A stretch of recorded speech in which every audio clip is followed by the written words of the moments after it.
हनुमान जन्म कथा।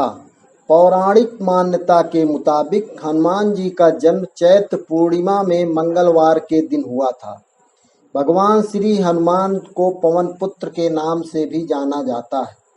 भगवान श्री हनुमान के पिता का नाम भगवान केसरी था। भगवान श्री हनुमान को पवन पुत्र के नाम से भी पुकारा जाता है। भगवान श्री हनुमान की पूजा आराधना करने से सभी नकारात्मक शक्तियां दूर हो जाती हैं। हनुमान जी की माता का नाम अंजनी था। हनुमान जी को संकट मोचन और पवन पुत्र के नाम से भी पुकारा जाता है। भगवान श्री राम की पूजा आराधना करने से हनुमान जी प्रसन्न होते हैं।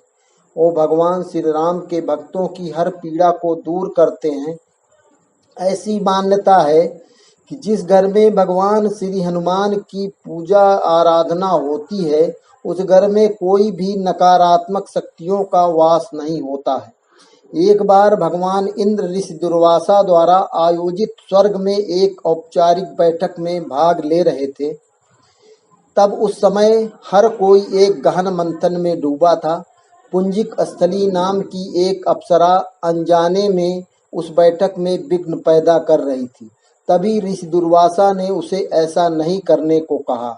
ऋषि दुर्वासा की कही गई बातों को उस अप्सरा ने अनसुना कर दिया।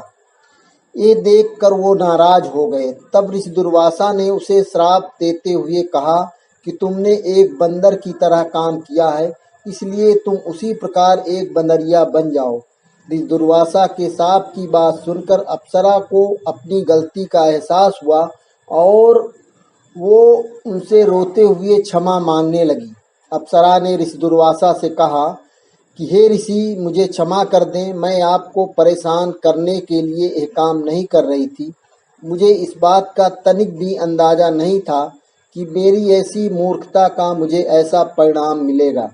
ऋषि दुर्वासा ने उसकी विनम्र विनती को देखकर अप्सरा से कहा कि हे प्रिय, तुम रो मत। अगले जन्म में तुम एक भगवान से शादी करोगी, लेकिन वो एक बंदर होगा और तुम्हारा जो पुत्र होगा वो बंदर ही होगा, जो बहुत ही शक्तिशाली होगा और भगवान श्री राम का प्रिय भक्त होगा। ये सुनकर पुंजिक स्थली ने ऋषि दुर्वासा को नमस्कार करते हुए दिए गए श्राप को स्वीकार किया। तब माता अंजना का जन्म बंदर भगवान विराट से हुआ। जब माता अंजना विवाह योग्य हो गई तब उनकी शादी बंदर भगवान केसरी से हुई थी। इसके बाद माता अंजना अपनी पति के साथ सुखी वैवाहिक जीवन व्यतीत करने लगी। अंजना और केसरी एक शांतिपूर्ण जीवन जी रहे थे। एक दिन शंखबल नामक जंगली हाथी ने अपना नियंत्रण खो दिया और हंगामा खड़ा कर दिया। कई लोगों की इस हंगामे में जान चली गई।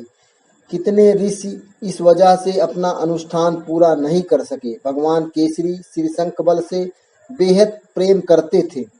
भगवान केसरी ने अपने प्रिय हाथी को जब मार डाला तो वह बहुत शोक में डूब गए। ये देखकर संतों ने उन्हें ये वरदान दिया कि तुम्हारे घर एक बच्चा जन्म लेगा जो बहुत ही शक्तिशाली और हवा की शक्ति और गति के बराबर रहेगा। तब इस प्रकार भगवान केसरी घर में माता अंजना ने भगवान श्री हनुमान को जन्म दिया। यही उनके जन्म की कहानी है, इसलिए उन्हें अंजनी पुत्र और पवन पुत्र कहा जाता है।